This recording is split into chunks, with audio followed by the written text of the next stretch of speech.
Dio onnipotente ed eterno, benedici questi rami di ulivo e concedi ai tuoi fedeli che seguiamo esultanti il Cristo, nostro Re e Signore, di giungere con Lui alla Gerusalemme del cielo.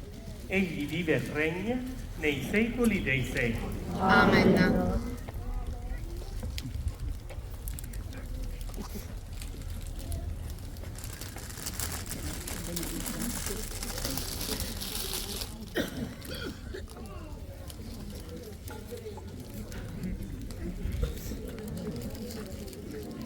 E ora mettiamoci in ascolto del brano di Vangelo che racconta l'entrata di Gesù a Gerusalemme. Il Signore sia con voi. E con il tuo spirito. Dal Vangelo secondo Marco. Gloria a te, o Signore.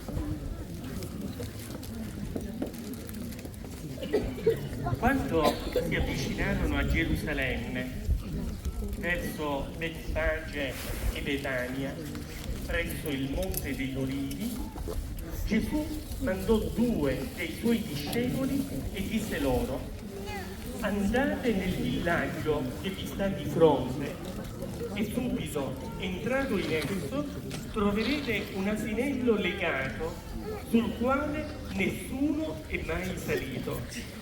Scioglietelo e conducetelo. E se qualcuno vi dirà: perché fate questo? Rispondete: il Signore ne ha bisogno, ma lo rimanderà qui subito. Andarono e trovarono un asinello legato vicino a una porta, fuori sulla strada, e lo sciolsero. E alcuni dei presenti però dissero loro: che cosa fate? Scioglietelo questo asinello. Ed essi risposero come aveva detto loro il Signore, e li lasciarono fare.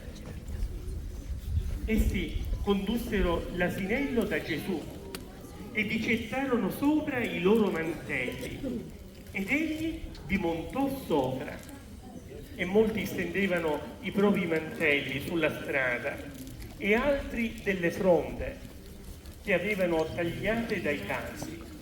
Quelli poi gli andavano innanzi e quelli che venivano dietro gridavano: Osanna, benedetto colui che viene nel nome del Signore, benedetto il regno di Dio che viene del nostro padre Davide, Osanna nel più alto dei cieli. Parola del Signore. Lode a te, o Cristo.